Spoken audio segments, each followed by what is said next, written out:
بسم اللہ الرحمن الرحیم۔ اردو لیکچر کے حوالے سے میں محمد ضیاء الرسول آپ بچوں سے مخاطب ہوں۔ امید کرتا ہوں آپ سب بخیر و عافیت ہوں گے۔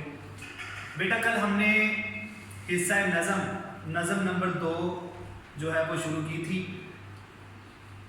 حصہ نظم میں جو دوسری آپ کی نظم ہے وہ نعت ہے۔ نعت کے شاعر ہیں امیر منائی۔ بیٹا نعت ایسی صنف ہے جس میں حضور علیہ الصلوۃ والسلام کی توصیف بیان کی جاتی ہے، ان کی حمد و ثنا بیان کی جاتی ہے، حضور علیہ الصلوۃ والسلام کی زندگی کے پہلوؤں کو، اچھائیوں کو اور آپ کی جملہ زندگی کو جو ہے وہ شاعر نعت شریف میں بیان کرنے کی کوشش کرتے ہیں اور اپنی محبت کا اظہار کرتے ہیں۔ ہر کوئی حضور علیہ الصلوۃ والسلام سے محبت کا اظہار کرتا ہے اپنے اپنے طریقے سے۔ شاعر حضور علیہ الصلوۃ والسلام سے محبت کا اظہار نعت کے ذریعے کرتے ہیں۔ بیٹا امیر منائی جو ہیں وہ انہوں نے ویسے تو تمام اصناف سخن میں شاعری کی ہے، لیکن اپنے لیے وہ باعث عزت باعث فخر جس صنف کو سمجھتے تھے وہ نعت ہے، اور اس کو وہ اپنے لیے توشہ آخرت بھی سمجھتے تھے۔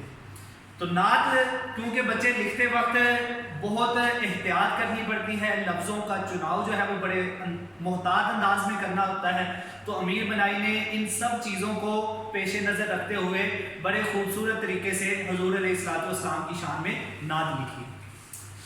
تو آج ہم 2 شعر پڑھیں گے۔ پہلا شعر دیکھیے بیٹا، صبا بے شک آتی مدینے سے تو ہے کہ تجھ میں مدینے کے پھولوں کی بو ہے۔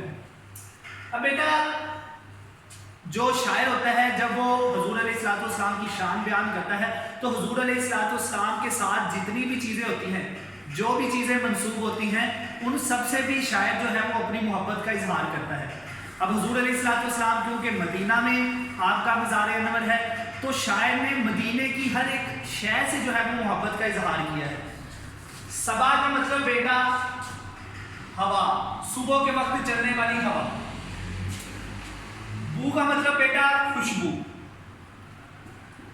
شاعر کہتا ہے کہ جو صبح کے وقت ہوا چلتی ہے وہ بے شک مدینے سے آتی ہے۔ کیسے؟ کہتا ہے کہ اس ہوا میں جو ہے وہ مدینے کے جو پھول ہیں اس کی ہمیں خوشبو نظر آتی ہے، جس کی وجہ سے پتہ چلتا ہے کہ یہ جو ہوا ہے اس کا جو مرکز ہے جہاں سے یہ ہوا آ رہی ہے یہ مدینے سے آ رہی ہے۔ شاعر نے مدینے سے محبت کا اظہار کیا ہے اور کہا ہے کہ جو مدینے میں جو ہوا چلتی ہے وہ ہوا جو ہے وہ پوری کائنات میں پھیلتی ہے۔ اس لیے اب وہ کہتا ہے کہ جب میں نے صبح دیکھا، صبح کے وقت ٹھنڈی ہوا چل رہی تھی، اس ٹھنڈی ہوا میں اپنا ہی ایک مزہ تھا، اپنا ہی ایک لطف تھا۔ اس ہوا میں جو ہے وہ ایک خوشبو تھی، بڑی پیاری خوشبو تھی، بڑی میٹھی خوشبو تھی۔ وہ خوشبو کہتا ہے کہیں اور سے نہیں تھی بلکہ مدینے سے آ رہی تھی۔ کیوں؟ کیونکہ اس میں مدینے کے پھولوں کی خوشبو آ رہی تھی۔ تو شاعر نے جو ہے وہ مدینے سے محبت کا اظہار کیا ہے اور مدینے میں چلنے والی ہوا سے جو ہے وہ محبت کا اظہار کیا ہے۔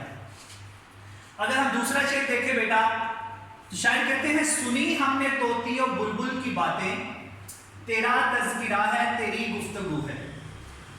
طوطی اور بلبل بچے پرندے ہیں، خوبصورت خوشگو اچھی آواز والے پرندے۔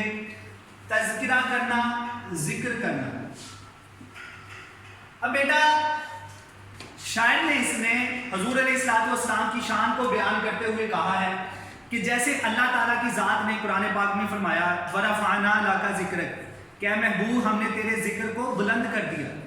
اور پھر اس کائنات کا ہر ذرہ، کائنات کی ہر شے جو ہے وہ حضور علیہ الصلوۃ والسلام کا ذکر کرتی ہے، کیونکہ اللہ تعالیٰ خود حضور علیہ الصلوۃ والسلام کا ذکر کرتا ہے۔ قرآن پاک میں اللہ تعالیٰ فرماتے ہیں ان اللہ وملائکتہ یصلون علی النبی یا ایھا الذین آمنوا صلوا علیہ وسلموا تسلیما کہ بے شک اللہ اور اس کے فرشتے جو ہیں وہ حضور علیہ الصلوۃ والسلام پر درود و سلام پڑھتے ہیں، تو اے ایمان والو تم بھی حضور علیہ الصلوۃ والسلام پر درود و سلام پڑھو، ان کو سلام بھیجو۔ تو کیونکہ یہ ایسا واحد عمل ہے بیٹا، یہ بات یاد رکھیں کہ واحد ایسا عمل ہے، نماز ہے، روزہ ہے، زکوٰۃ ہے، حج ہے۔ اللہ تعالیٰ ہمیں حکم تو دیتا ہے لیکن ان تمام عبادات سے اللہ تعالیٰ بے نیاز ہے، لیکن ایک واحد عبادت ایسی ہے جو اللہ تعالیٰ بھی اپنے بندوں کے ساتھ مل کر کرتی ہے اور وہ ہے درود و سلام۔ اور اللہ تعالیٰ خود بھی اپنے محبوب پہ درود و سلام پڑھتا ہے